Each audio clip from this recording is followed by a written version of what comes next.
This is Inside the Commission, a Gambling Commission podcast. Welcome to Inside the Commission, a podcast all about gambling in Great Britain. Here we'll cover all the latest topics and trends from across the gambling sector and discuss the big issues that matter to you. From consumer queries to industry insights, we'll bring you the facts from the front line of regulation and share the stats and stories from those in the know. For all the latest discussions and updates, you can subscribe to our Gambling Commission YouTube channel, or you can find us on your preferred platform, wherever you listen to your podcasts. So there's been a lot of talk within the Commission around being data-driven, and that's part of the strategy. Do you want to tell us a bit about how that's going to work from the perspective of working on illegal activity?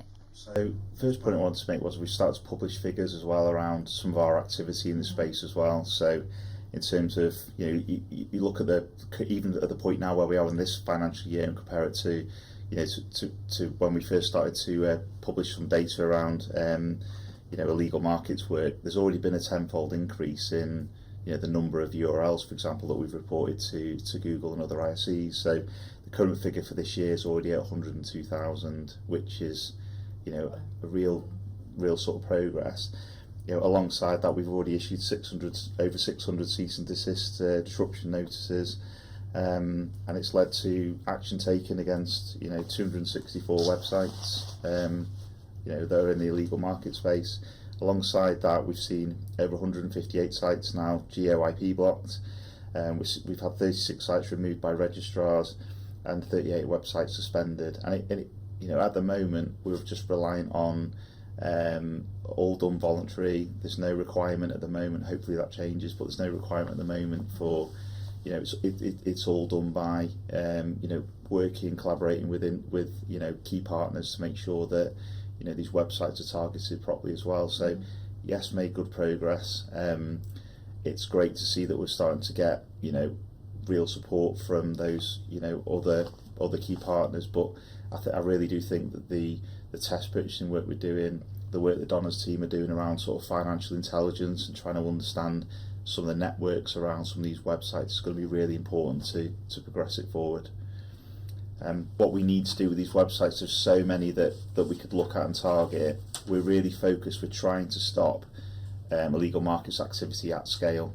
So it comes back to trying to utilise systems that can give us data which will identify those specific websites. So we've had support from Research and Stats and from Donna's team. We're looking to try and automate some of those data feeds in as well, and that's really important in terms of trying to tackle and target the sites that are causing the most harm, but also trying to move away from what was probably a manual approach 2 years ago to getting more automation in and trying to really speed up some of the results we're getting. I think that's one of the main reasons why you're seeing that huge uptick in activity that we're reporting on. We've also got on the imminent horizon the publication of the Illegal Markets Report that's coming from the Commission. How do you feel about that, and what do you think the impact of that is going to be? Firstly, I think it's a great piece of work. So there's been lots of reports that are out there around sort of the illegal market space.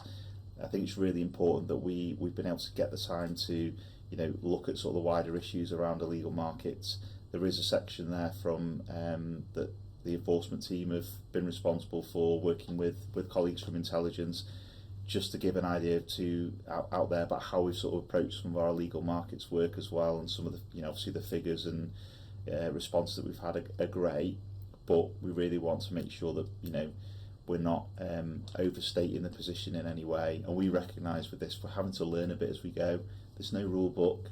We have to just try and react to something which is constantly changing and evolving. I think a real key piece that I think was really useful from the work that the Research and Stats team have done is just around understanding it more from a consumer perspective. So I think there's lots of bits that are missing with this. Why what's causing these spikes? Why are we seeing individual or vulnerable consumers being targeted by some of these websites? It might appear obvious on the face of it when it's advertising through not on GamStop, but again, that's not the full picture. That's not necessarily every site we deal with is advertised in that way.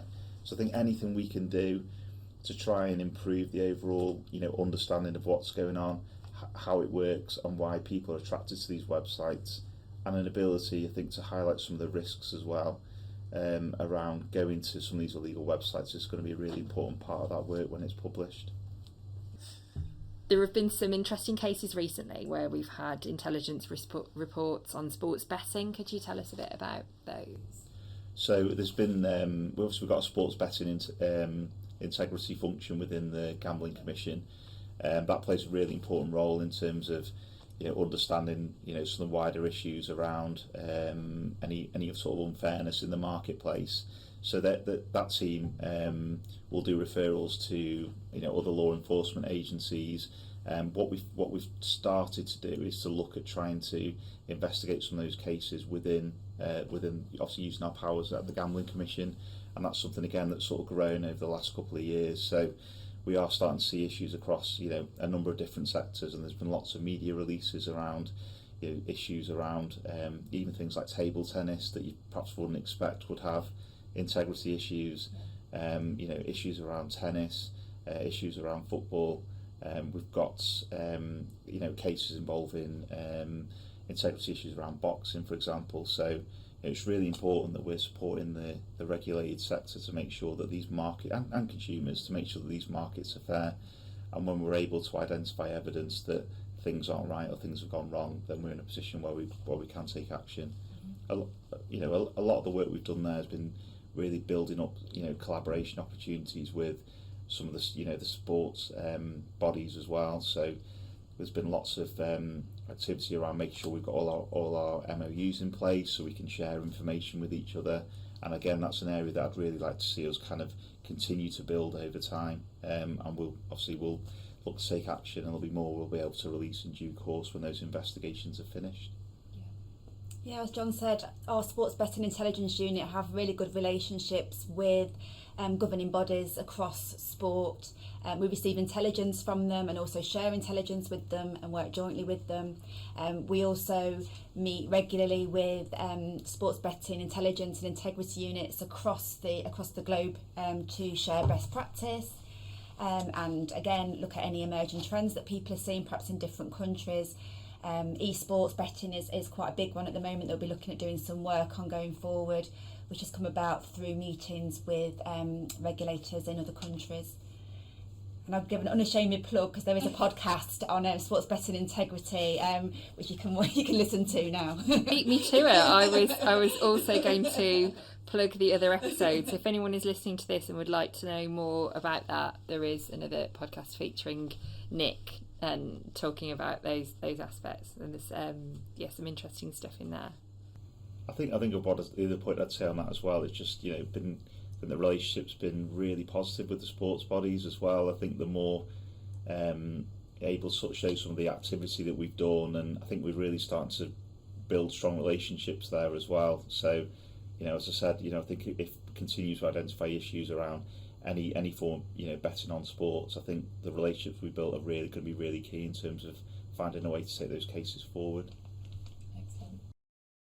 Could you tell us about the first strategic assessment that the Commission is doing at the moment and what this means for the work of the team? Yeah, this is something I'm really excited about that the team are working on. So the strategic assessment will look at all current and long-term issues that could potentially impact on the Gambling Commission, and it will use a nationally recognised risk assessment tool to look at each thematic area and risk assess it in terms of harm, threat and risk. So using that, we'll be able to determine our priorities across the Commission for operational resource. Now, you've heard that we do receive a lot of intelligence around illegal markets, and unfortunately we've not got infinite resources, so we have to concentrate the resources we have where there is greatest risk and harm.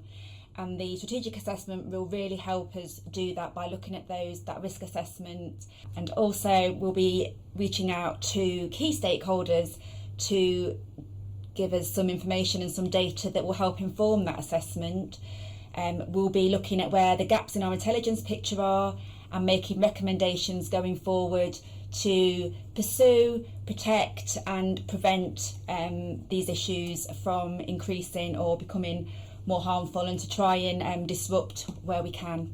I think I'd say alongside that as well, I think it'd be really positive for us, in terms of having something that we can we're going to support the work that we're doing internally as well. But again, it will give greater oversight as well to operators in terms of kind of where our areas are focused on and why we're focused on those areas, because we're using intelligence to direct where our resources need to be. I think alongside that, there's an opportunity as well to start sharing that sort of document with key partners such as national crime agencies. It's really important, as Donna said earlier on about some of the links that we're aware of to organised crime groups, for example. It's really important to make sure the GC is on the map in terms of the wider law enforcement network. These are important issues that we need to try and tackle. It might not all be sat with the Gambling Commission to deal with. We might need to go out to partner agencies and get their support as well. Yeah, so having an awareness amongst just any police force in the country, so that there's that awareness, they know who to speak to and where to seek advice around that too. Yeah, and with using that nationally recognised risk assessment tool, which is familiar to law enforcement as well, it just helps to perhaps get them engaged with joint working and to be able to risk assess it against perhaps their own assessments as well. It also offers a consistent approach to risk across the Commission. And yeah, like I said, it will just help target our resources to be more effective and to where they're actually needed. The analysts will be looking at any emerging trends and risks on the horizon as well. So if there is something that isn't a priority at the moment, we can always do a assessment on that. And if we've got that intelligence there to show that this is actually a risk and needs to be pushed perhaps a bit higher, then we can it's not set in stone, the priorities, we can amend them and move them as the intelligence picture shows.